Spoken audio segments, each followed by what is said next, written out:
Les Jubbs went for his first flight in an aircraft in October 1941. He went with Captain Charles, pardon me, Captain Charles Snook. And when I was doing research on my book, I came across Les because I was asking questions about Captain Snook, and we crossed paths and had an interesting discussion about the man. Les joined the RAAF in 1943. He went to England, and he got there a little bit late.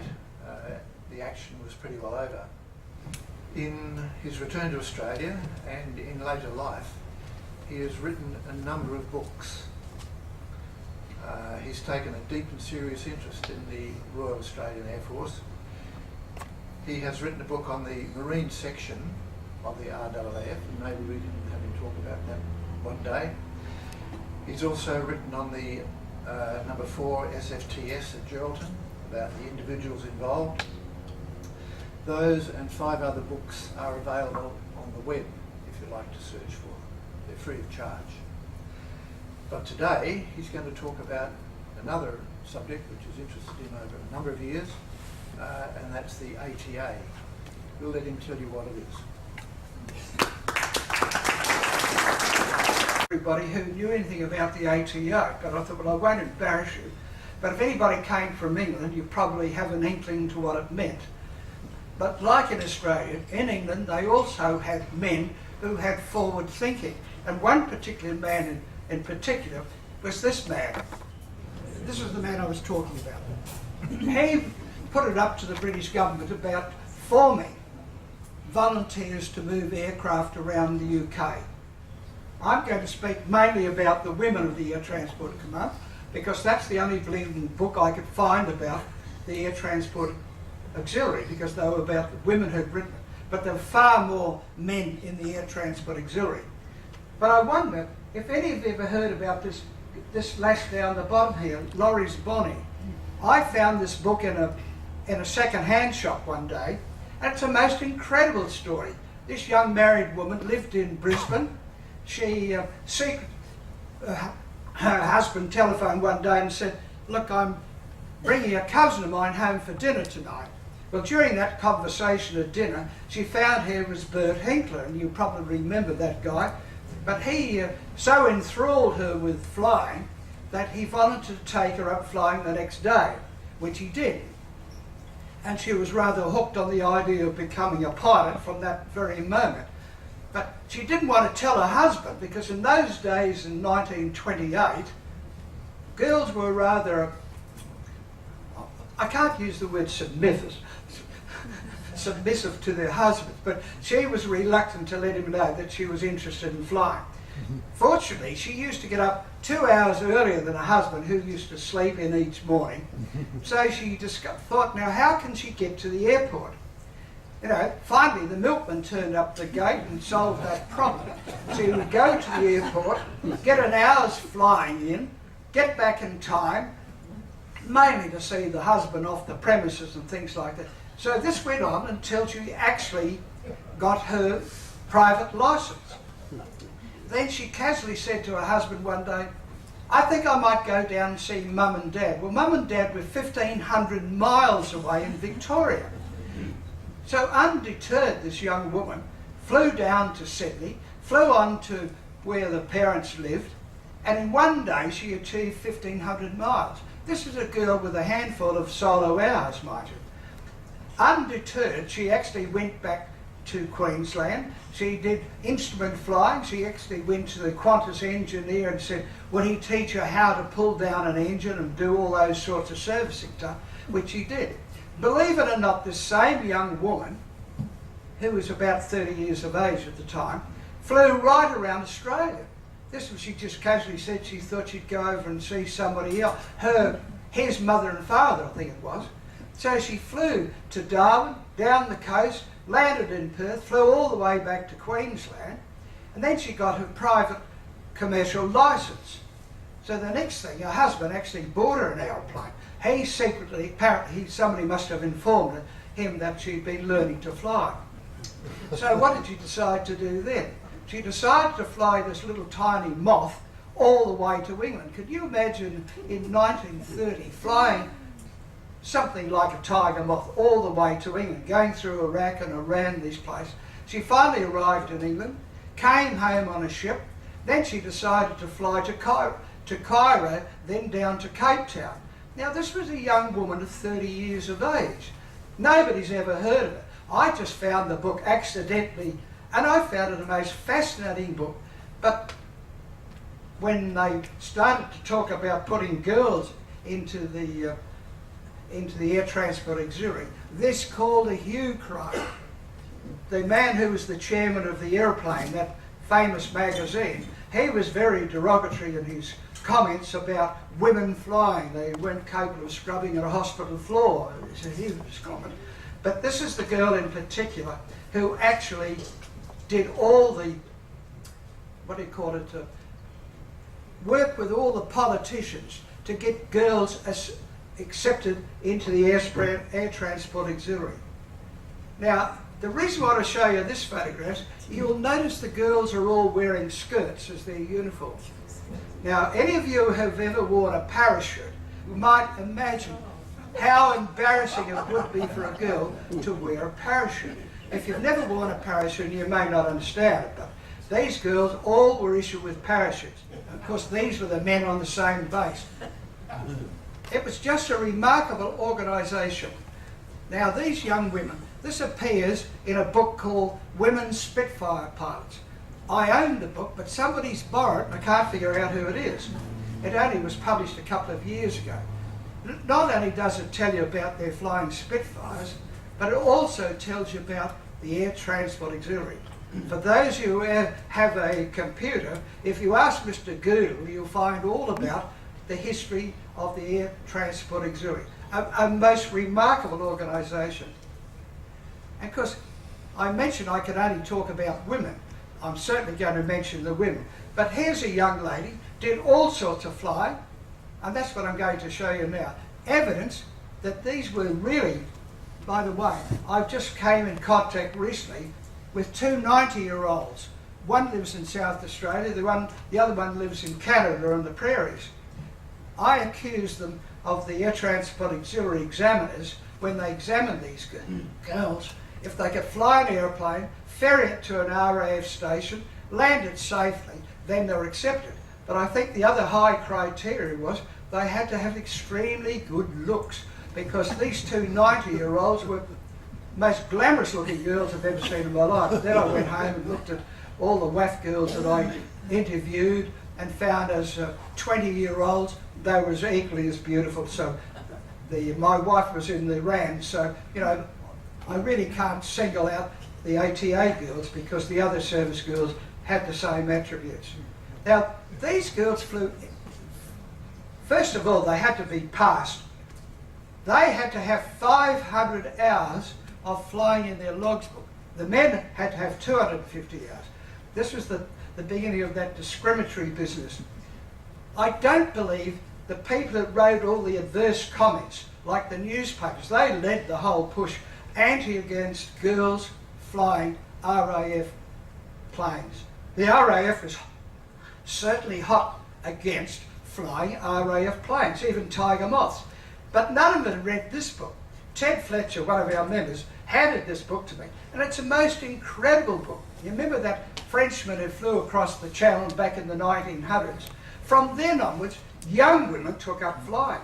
In 1910, they were doing all sorts of incredible trips. One girl in Paris flew from Paris to Tokyo and back in a Moth. That was going on in England as well. But these particular girls, they, all I can say, many of them must have been socialites, because they used to, some of them had their own aircraft. They would fly into Europe, attend the ski holidays in Germany and Austria and all these sorts of things. So they actually had quite a bit of experience. Some of them even ran a little, they were instructors in flying clubs. One particular girl and another one, they ran a weekend joint flights organisation. But they all had incredible gifts for flying. Now this young lady, can you imagine at this age flying Stirlings and all those sorts of aircraft. I'll tell you more about her shortly. You have a certain amount of reading to do, by the way.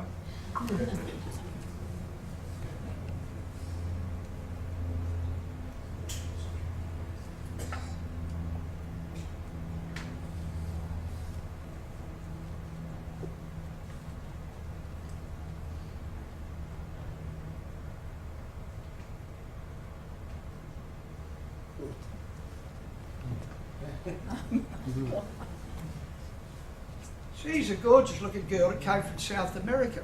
Found her way to England, couldn't speak English. They put her in a workshop until she learnt to speak English. Then they accepted as flying. It was quite remarkable what they did.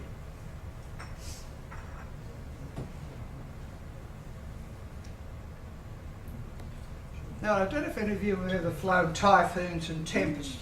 They're an incredibly powerful aircraft. It gave a certain degree of nervousness to young pilots when they stepped into those the first time. These girls were allowed to fly all single engine aircraft during the war.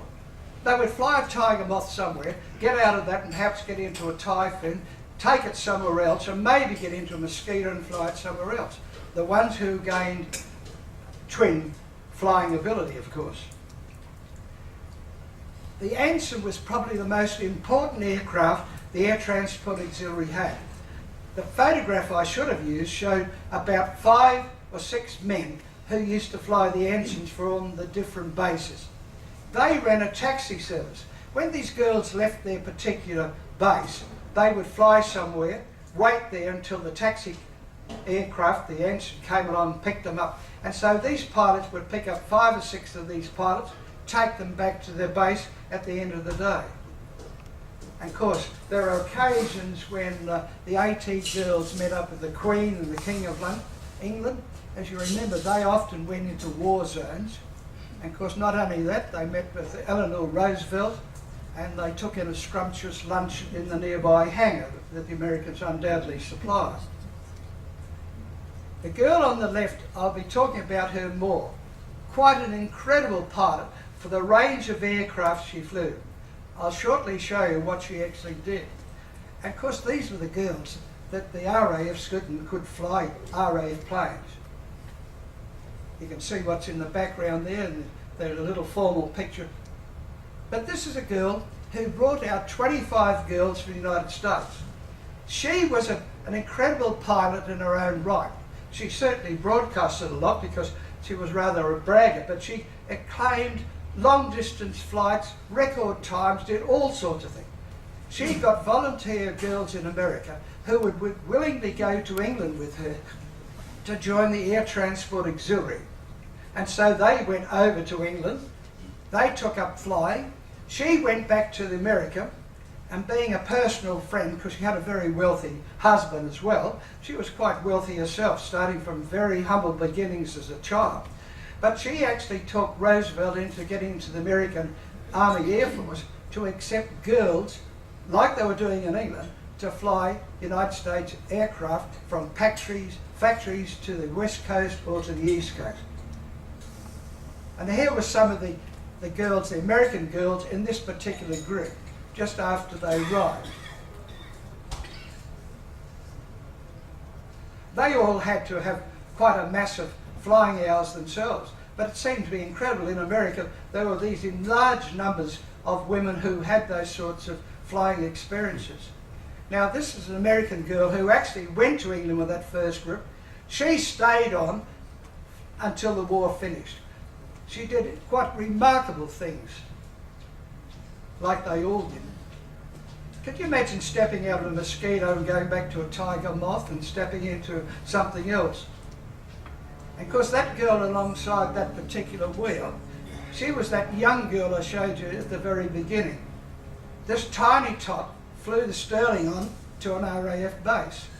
My first introduction was I landed on a Polish aerodrome just east of Nottingham, and I walked into the control tower just in time to see a Lancaster land. And I just watched it after it parked. The rear door opened, out got the pilot, ripped off the helmet, and there was a girl. Now, to a 19-year-old, I don't know if you can remember what sort of a reaction that had on me. Bleeding girls, flying Lancasters, but that's what they did during those periods. There were 11 of them who actually had the authority to fly 4-engine bombers. They flew every other model aircraft. Those restrictions applied to the men as well. They had mixed groups, so there was no division about them. Some did have purely only girl pilots on the bases. Now these were the places where they were based. The number here, and I'll show you in a moment the others as well. There ended up being 20 of these bases around the UK. They did an incredible job flying every model sort of aircraft. I remember on one occasion some RAF pilots had a meeting with the CEO. They were complaining about the particular strong crosswinds they were experiencing at the time. And the CEO said to them all gathered in the flying tower, said, look, there's a ferry pilot bringing a Lancaster in shortly. Never been here before. We'll just see how that ferry pilot gets on. Well, when the ferry pilot turned up to get the chip signed in the control tower, who should be the pilot but a girl? There was no more complaints about the pilots on that particular base. They certainly have the ability. Now, the one I've just discovered, this 90-year-old, she was a WAF volunteer. Her particular boss in the WAFs always wanted to fly, but she recommended this girl to go off. But while she was waiting to go solo, they said, well, she could fly in with another pilot, who promptly crashed into high tension cables, and she was out of flying for nearly a year. She had suffered severe injuries.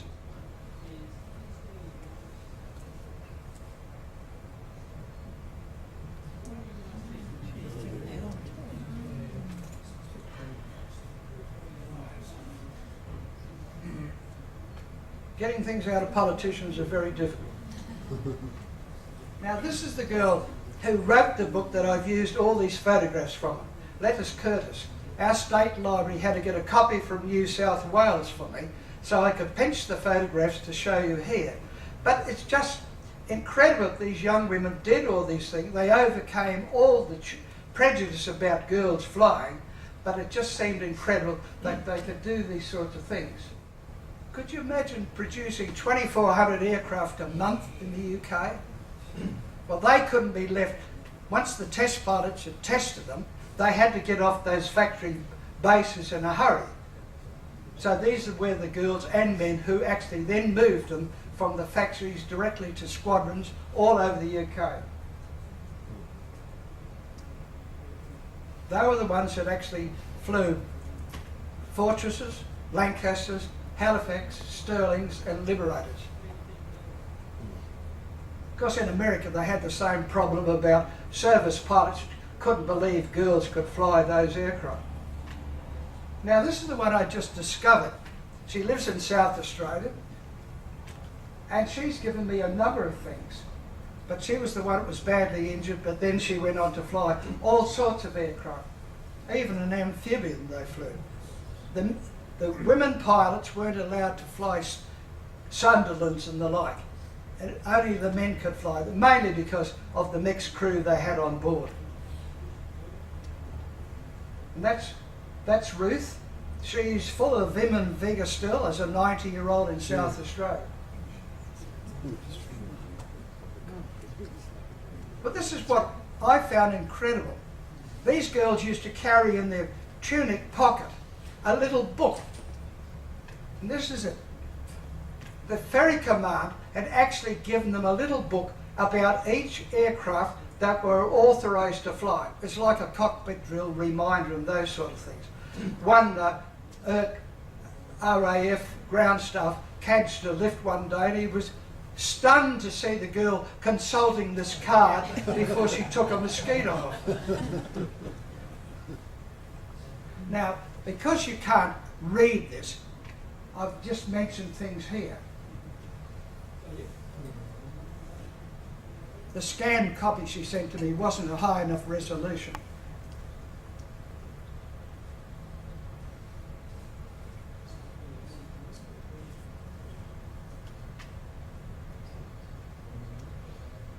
And of course, they were mixed groups. They were a Royal Navy torpedo aircraft, Barracudas. And the girl in the middle there in the front, that's the one I just came in contact with. Now, because I couldn't let you see what's on that A4 page, I transferred what letters Curtis flew. You'll notice 222 Halifaxes, 28 Lancasters, 108 Sterlings, 14 Liberators, 1 Fortress, 4 Beaufighters, 4 Beauforts, 11 Beaufighters, and so on it went on. They were the sort of range of aircraft. These girls were qualified to get out of one aircraft, step into another one, and take it somewhere. But they were restricted. They never had radios. They couldn't contact RAF stations. It was purely map reading. They had to not fly above clouds. They weren't qualified to fly on instruments. And any of you who actually flew from the RAF or the RWF, instrument flying was the first thing you learned to in a Tiger Moth virtually. These girls didn't have instrument flying, so they were virtually banned from flying through cloud. But on occasions they got it, and some of them were actually lost their lives. I just found it unbelievable that some of the men who were accepted to fly all sorts of aircraft, and that First World War pilot man, he hung around the test ground until the only thing they could do to get rid of him was to actually test him. They put him through 2 hours and he ended up flying tempests and typhoons and what have you. Is that yours or mine? Not mine. They were the wings that these girls with a great deal of pride.